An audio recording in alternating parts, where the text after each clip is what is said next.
मुलांनो, सुस्वागतम. संगीता बालसिंग या माझ्या यूट्यूब चॅनलवर तुम्हा सर्वांचे खूप खूप स्वागत. इतिहास इयत्ता 11वी हा विषय आपण अभ्यासाला घेतलेला आहे आणि आज आपण प्रकरण क्रमांक 3 किंवा धडा क्रमांक 3 सुरुवात करत आहोत. भारतातील ताम्रपाषाण युगीन गाव वसाहती. भारतातील ताम्रपाषाण युगीन गाव वसाहती यामध्ये एकूण 3 उपघटक आहेत. आज आपण पहिला उपघटक अभ्यासाला घेतलेला आहे, भारतातील ताम्रपाषाण युग. ताम्रपाषाण युग. ताम्र म्हणजे तांबे आणि पाषाण म्हणजे दगड. तांबे आणि दगड या धातूचा शोध लागल्यानंतरचं युग असं आपण समजूया. चला तर पाहूया आपण भारतातील ताम्रपाषाण युग. नागरी हडप्पा संस्कृतीच्या ऱ्हासामुळे उत्तर हडप्पाकालीन लोकांनाही स्थलांतर करावे लागले.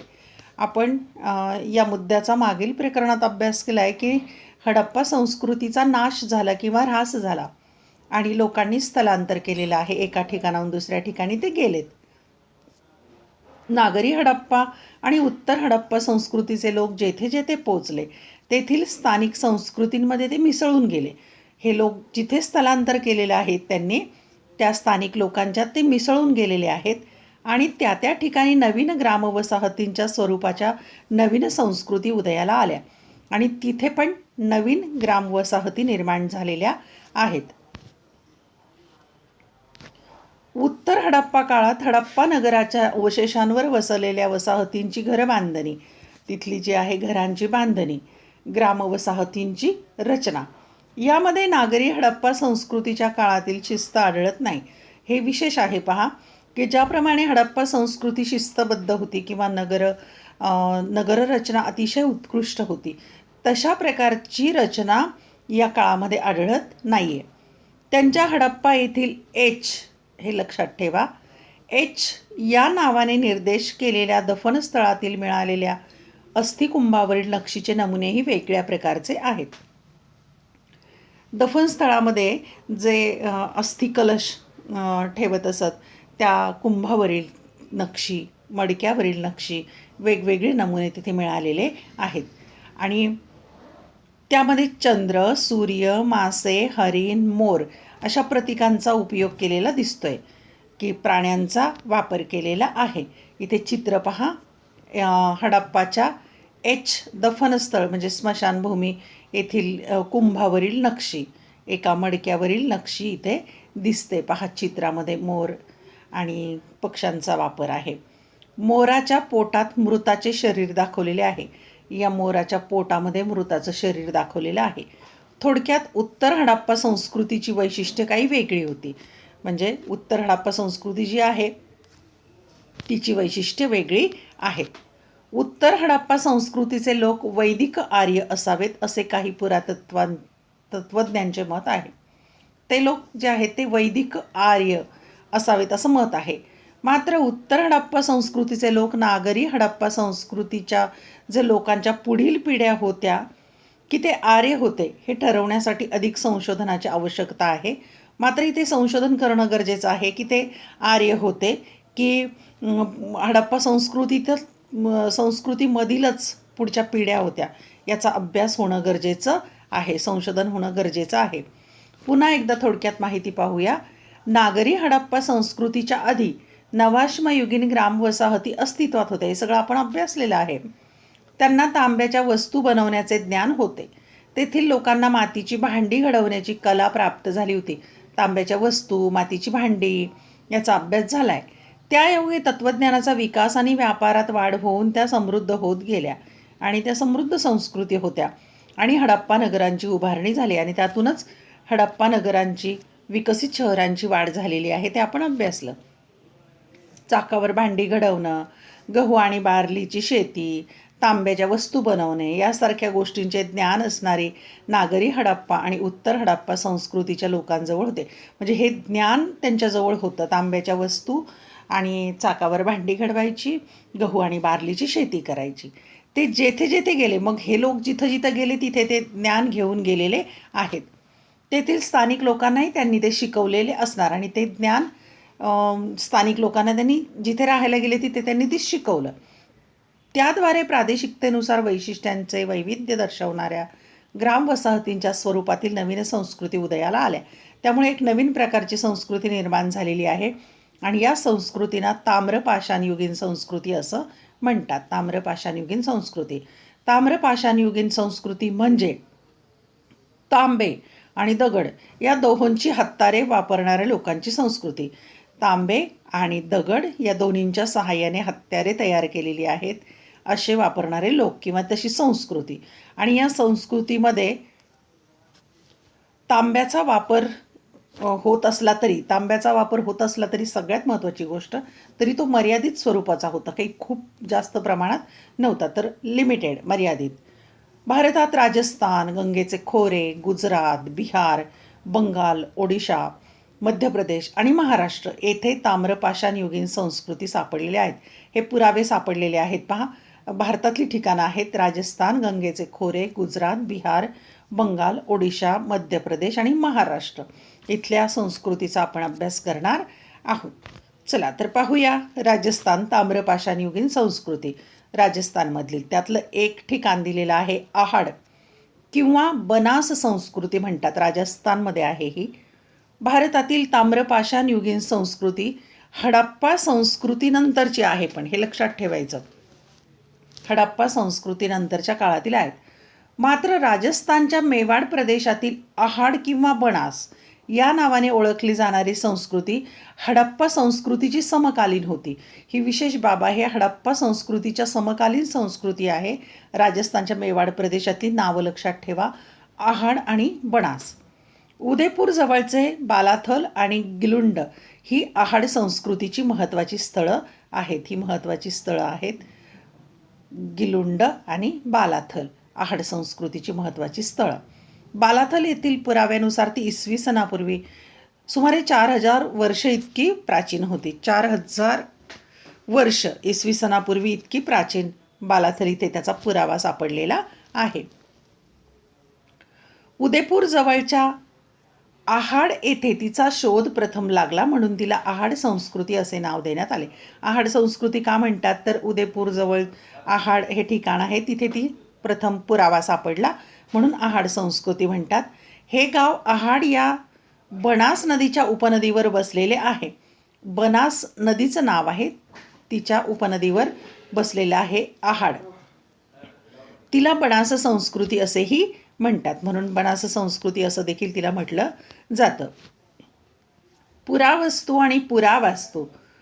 पुरावस्तू आणि वास्तू. पहा, वस्तूपण आणि वास्तूपण यांच्या आधारे असे दिसते की बालाथल येथे मोठ्या प्रमाणावर मातीच्या भांड्यांचे उत्पादन होत होते. मातीच्या भांड्यांचं उत्पादन याचा पुरावा सापडला. बालाथल येथे तयार झालेल्या भांड्यांचा पुरवठा आहाड संस्कृतीच्या इतर वसाहतींना केला जात होता. म्हणजे इतर ठिकाणी ही भांडी पुरवली जात होती. मातीच्या भांड्यांचं उत्पादन मोठ्या प्रमाणात होतं. मातीच्या भांड्यांच्या बरोबरीने मातीचे बैल, शंखांच्या वस्तू, दगडी पाती. पहा, आणखी वस्तू बनवल्या जात. मातीचे बैल, शंखांच्या वस्तू, दगडी पाती आणि छिन्न्या, बाणाची अग्र म्हणजे टोक, तांब्याची हत्यारे यासारख्या वस्तू विपुल प्रमाणात मिळाल्या. त्याचा पुरावा सापडलेला आहे. बालाथलमधील घरे पक्क्या विटांची आणि 2 आडव्या 2 उभ्या विटांची रचना करून केलेली होती. म्हणजे त्यालाच आपण मागच्या प्रकरणात अभ्यासलंय, इंग्लिश बॉन्ड पद्धत म्हणतात त्याला. अशा पद्धतीने बांधलेली होती. पक्क्या विटा, 2 आडव्या आणि 2 उभ्या अशी रचना करायची घर बांधताना किंवा भिंत बांधताना. त्याला इंग्लिश बॉन्ड पद्धत असं म्हणतात. बालाथल भोवती तटबंदी ही होती. तटबंदी संरक्षक भिंतही होती. हे तेथील लोकांच्या हडप्पा संस्कृतीशी असलेल्या संबंधाचे सबळ पुरावे मानले जातात. कारण हडप्पा संस्कृतीमध्ये आपण तटबंदीचा अभ्यास केलेला आहे. तेच ज्ञान ताम्रपाषाणयुगीन संस्कृतीमध्ये आलेलं आहे. राजस्थानमधील खेत्री येथील तांब्याच्या खाणींमधून या संस्कृतीचे लोक तांबे मिळवत होते. खेत्री या ठिकाणी राजस्थानमध्ये तांबं मिळतं, तिथून तांबं मिळत होतं. तांबं वितळवून शुद्ध करण्याचे ज्ञानही त्यांच्याकडे होतं. खाणीतून मिळालेले तांबं अशुद्ध असतं, ते शुद्ध करावं लागतं, ते ज्ञान या लोकांच्याकडे होतं. हडप्पा संस्कृतीचे लोक आहाड संस्कृतीच्या लोकांकडूनच तांबे आणि तांब्याच्या वस्तू आयात करावेत असे दिसते. म्हणजे आहाड संस्कृतीच्या लोकांकडून हडप्पा संस्कृतीचे लोक तांबे आयात करत होते असं इथं दिसून येत आहे पहा. आता आपण पुढची संस्कृती पाहूया. नंबर 2, गणेश्वर जोधपुरा संस्कृती. गणेश्वर जोधपुरा नावाने ओळखल्या जाणाऱ्या संस्कृतीची अनेक स्थळे राजस्थानमधील खेत्री येथील तांब्याच्या खाणीच्या परिसरात सापडलेली आहेत. खेत्री या ठिकाणी तांब्याच्या खाणी आहेत, तिथे पुरावा सापडला आहे. तेथील गाव वसाहती हडप्पा पूर्व काळापासून अस्तित्वात होत्या. म्हणजे हडप्पा पूर्व काळापासून या वसाहती होत्या. गणेश्वर येथील उत्खननामध्ये तांब्याचे बाण, भाले यांची अग्रे, मासेमारीचे गळ, बांगड्या, छिन्न्या यासारख्या वस्तू आणि मातीची भांडी देखील मिळालेली आहेत. हे पुरावे सापडले. हडप्पा संस्कृतीच्या लोकांना गणेश्वर जोधपुरा संस्कृतीचे लोक तांब्याच्या वस्तू पुरवत असत. म्हणजे इथले गणेश्वर जोधपुरा संस्कृतीचे लोक जे आहेत ते तांब्याच्या वस्तू पुरवत असत हडप्पा संस्कृतीमधील लोकांना. सहज जाता जाता आणखी माहिती घेऊया. सहज जाता जाता एखाद्या पुरातत्वीय संस्कृतीचे नाव ती जिथे प्रथम सापडली ते स्थळ किंवा प्रदेश यांच्या नावावरून दिलेले असते. जिथे काही पुरावे सापडतात उत्खनन करताना किंवा प्रथम सापडली असेल ते स्थळ किंवा प्रदेशाचं नाव दिलं जातं. प्रत्येक संस्कृतीची स्वतःची वैशिष्ट्यपूर्ण भांडी असतात. हे विशेष वैशिष्ट्यपूर्ण भांडी, ती भांडी हे संबंधित संस्कृती ओळखण्याचे प्रमुख लक्षण असते. त्या काळातील लोकांच्या वापराची भांडी संस्कृती ओळखण्याचं एक प्रमुख लक्षण असतं. आहाड संस्कृतीच्या मातीच्या भांड्यांमध्ये काळी आणि तांबडी भांडी महत्त्वाची आहेत. आहाड संस्कृतीच्या लोकांच्यामध्ये ही भांडी महत्त्वाची, काळी तांबडी. ती चाकावर घडवलेली असतात, गोल चाकावर. त्यांचा आतील भाग आणि तोंडाजवळचा भाग काळा आणि उरलेला भाग तांबडा असतो. म्हणजे तोंडाजवळ काळा भाग आणि आतला भाग काळा पण उरलेला भाग तांबडा असतो. भांडे भट्टीत ठेवताना भांडे उपडे ठेवलेले असेल तर त्याचा आतला भाग हा काळा होतो. म्हणजे असं पालथं ठेवलेलं असेल तर आतला भाग काळा होतो आणि बाहेरचा भाग तांबडा होतो. किंवा भांड्याचा जो भाग भुस्साने किंवा गवताने भाजलेला असतो तो काळा होतो. जर भुस्सा भरलेला असेल तर, गवत भरलेला असेल तर तो भाग काळा होणार आणि जो भाग उघडा असेल तो तांबडा होतो आणि जो ओपन भाग असेल तो तांबडा राहतो. आता पाहूया गंगेच्या खोऱ्यामधली संस्कृती. गेरू रंगाची भांडी आणि ताम्रनिधी म्हणजे कॉपर हर्ट्स त्याला म्हणतात. गेरू रंगाची भांडी आणि ताम्रनिधी. गेरू रंगाच्या भांड्यांची खापरे नदीच्या पात्रात सापडतात. नदी पात्रामध्ये असतात पहा. सहसा पाण्याच्या प्रवाहांमुळे ती झिजलेली आणि ठिसूळ झालेल्या अवस्थेत सापडतात. पाण्याच्या प्रवाहात झिजलेली असतात.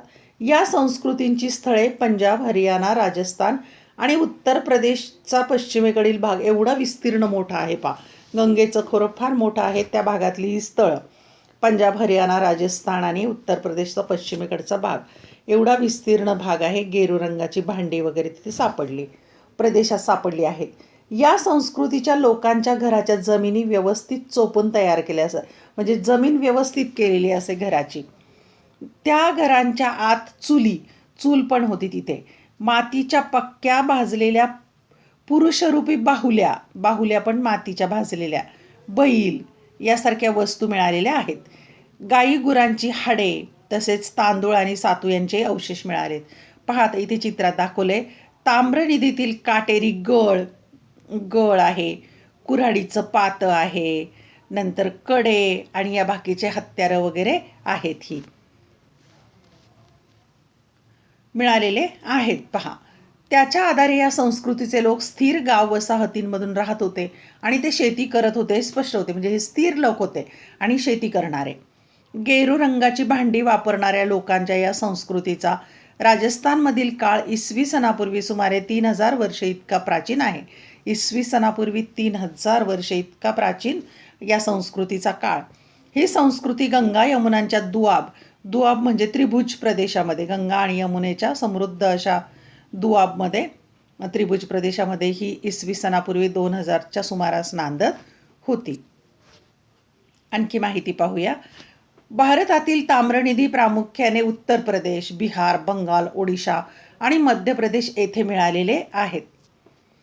ताम्रनिधींमधील वस्तूंचे स्वरूप पाहता त्या घडवणारे कारागीर तांब्याच्या वस्तू घडवण्यात निष्णांत होते. स्पष्ट आहे, तांब्याच्या वस्तू मिळाल्या त्याला ताम्रनिधी म्हणतात. गेरू रंगाच्या भांड्यांची संस्कृती आणि ताम्रनिधी हे काही ठिकाणी जवळच्या परिसरात आहेत. म्हणजे गेरू रंगाचे भांड्यांची जी संस्कृती होती आणि ताम्रनिधी जवळजवळ, त्यामुळे ताम्रनिधीतील वस्तू घडवणारे कारागीर गेरू रंगाच्या भांड्याच्या संस्कृतीचे केंद्र होते असे मानले जाते. म्हणजे तांब्यापासून वस्तू घडवणारे कारागीर आणि गेरू रंगाच्या भांड्यापासून जे काही संस्कृती निर्माण झाली होती ते जवळजवळ समान आहेत असं म्हणता येईल किंवा जवळजवळ आहेत.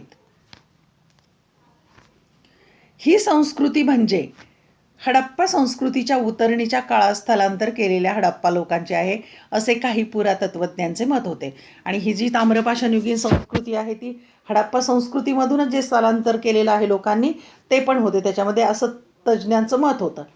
काही अभ्यासकांनी गंगा यमुनाच्या दुआबात सापडलेल्या ताम्रनिधींचा संबंध वैदिक आर्यांशी जोडला, की काहींनी वैदिक आर्यांशी संबंध जोडला की ते वैदिक आर्य होते.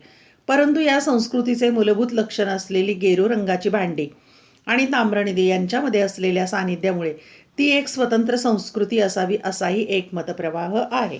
परंतु त्यांचं एक वैशिष्ट्य होतं की गेरू रंगाची भांडी आणि ताम्रनिधी या वैशिष्ट्यामुळे ती स्वतंत्र संस्कृती असावी असाही एक लोकप्रवाह किंवा मतप्रवाह आहे.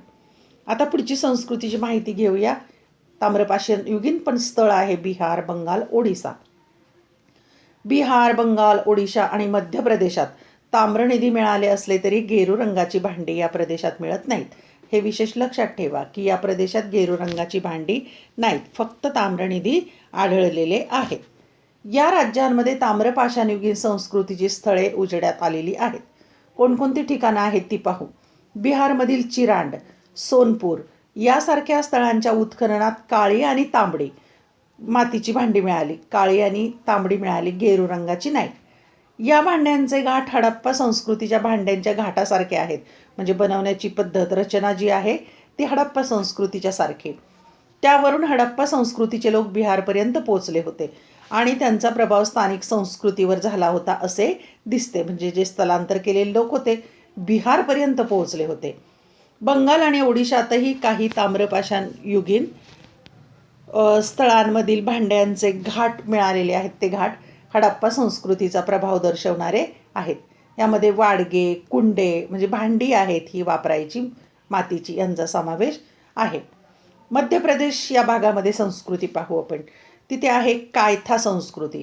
कायथा हे गाव मध्य प्रदेशातील उज्जैनपासून पूर्वेकडे 25 किमी अंतरावर छोटी काली सिंध या नदीच्या तीरावर आहे. कायथा गाव मध्य प्रदेश, उज्जैनपासून पूर्वेकडे 25 किमी, छोटी काली सिंध नदीच्या तीरावर. ही नदी जी आहे चंबळ नदीची उपनदी आहे. म्हणजे छोटी काली सिंध ही जी नदी आहे चंबळ नदीची उपनदी आहे. तिच्या तीरावर वसलेले शहर कायथा. कायथा संस्कृती नागरी हडप्पा संस्कृतीची समकालीन होती. हडप्पा संस्कृती जी आहे नागरी हडप्पा त्याच काळातली आहे ही. कायथा संस्कृतीच्या लोकांचे जीवन शेती आणि पशुपालनावर अवलंबून होते. शेती, पशुपालन. ते प्रामुख्याने हाताने घडवलेली मातीची भांडी, गारगोटीच्या दगडांपासून बनवलेली सूक्ष्म अस्त्रे, आपण याचा अभ्यास केलेला आहे की सूक्ष्म अस्त्र कसं बनवत असत, त्याची अस्त्र. नंतर कायथा येथील घरांमध्ये तांब्याच्या कुऱ्हाडी आणि बांगड्या हे पण मिळाले. मौल्यवान खड्यांचे मणी असलेले हार, संगजीरा या दगडाच्या भुकटीपासून बनवलेले चकतीच्या आकाराचे छोटे मणी, म्हणजे संगजीरा दगडापासून बनवलेले छोटे मणी चकतीच्या आकाराचे गोल गोल, यासारख्या वस्तू मिळालेल्या आहेत. या वस्तू मिळाल्या. आणि कायथा संस्कृती आणि हडप्पा संस्कृती यांच्यातील परस्पर संबंध हडप्पा नगरांच्या उदयाच्याही आधी काळापासून असावा असे दिसते. आणि त्यावरून लक्षात आलेलं आहे कायथा आणि हडप्पा संस्कृतीमध्ये परस्पर संबंध होता तो खूप आधीपासून. कायथा संस्कृतीनंतर राजस्थानमधील आहाड संस्कृतीचे लोक मध्य प्रदेशात आले. काही काळ या दोन्ही संस्कृती मध्य प्रदेशात एकत्रित नांदल्या असण्याची शक्यता आहे. त्यानंतरच्या काळात माळवा संस्कृतीचे अवशेष मिळतात. माळवा ह्या ठिकाणी संस्कृतीचे अवशेष मिळालेले आहेत, ते आपण आता पाहणार आहोत. पहा, नंबर 2, माळवा संस्कृती. माळवा संस्कृतीचा उगम आणि विस्तार प्रथम माळव्यात झाला हे तिच्या नावावरून स्पष्ट होते. म्हणजे तिथे सापडली म्हणून माळवा संस्कृती ठिकाण मध्य प्रदेशात. इसवी सणापूर्वी मध्य प्रदेशातलं माळवा इसवी सणापूर्वी 1800 ते 1200 या कालखंडात अस्तित्वात होती. नर्मदा नदीवरील महेश्वरच्या पलीकडील तीरावर नाव डाटोली नावाचे माळवा संस्कृतीचे महत्त्वाचे स्थळ आहे. नाव डाटोली हे ठिकाण आहे माळवा संस्कृतीचे महत्त्वाचे ठिकाण. आणि हे इथे एक चषक दाखवलेला आहे चित्रामध्ये. नाव डाटोली येथील माळवा संस्कृतीचा चषक. त्याखेरीज मध्य प्रदेशातील सागर जिल्ह्यातील एरन, उज्जैन जिल्ह्यातील नागदा ही सुद्धा महत्त्वाची स्थळं आहेत. तिथे संस्कृतीचे अवशेष मिळालेले आहेत. नागदा आणि एरण येथील माळवा संस्कृतीच्या गाव वसाहती तटबंदीयुक्त होत्या आणि गाव वसाहतींना तटबंदी कंपाऊंड होतं. आता गुजरात या ठिकाणची माहिती घेऊया आपण. गुजरातमधील ताम्रपाषाणयुगीन ग्रामवसाहतींचा काळ पूर्व हडप्पा आहे. मग तो इसवी सन पूर्व 3950 ते 2600 आणि नागरी हडप्पाचा काळ आहे इसवी सन पूर्व 2600 ते 1900 आणि हडप्पोत्तर इसवी सन पूर्व 1900 ते 900 या तीनही टप्प्यांशी मिळता जुळता आहे. म्हणजे हडप्पा संस्कृतीचा काळ जो आहे तो ताम्रपाषाणयुगीन गुजरातमधली जी संस्कृती आहे त्याच्याशी ग्रामवसाहतींशी जुळणारा आहे. पाहूया अधिक माहिती गुजरातमधली. गुजरातमध्ये गारगोटीच्या वर्गातील मौल्यवान खड्यांचे स्रोत विपुल प्रमाणात आहेत. म्हणजे गारगोटीच्या रंगाचे खडे त्यांचा उपयोग करून रंगीबेरंगी मणी बनवणे हा हडप्पा संस्कृतीमधील एक मोठा उद्योग होता. त्या मौल्यवान खड्यांच्यापासून छोट्या दगडांच्यापासून मणी बनवणे हे खडे उपलब्ध करून देण्यात गुजरातमधील नवाश्मयुगीन ग्रामवसाहतींचा मोठा वाटा असावा. म्हणजे नवाश्मयुगीन काळातील ज्या ग्रामवसाहती होत्या त्या ते मिळवून देत असत. त्या प्रामुख्याने पशुपालकांच्या ग्रामवसाहती होत्या. पशुपालक लोकांच्या त्या ग्रामवसाहती.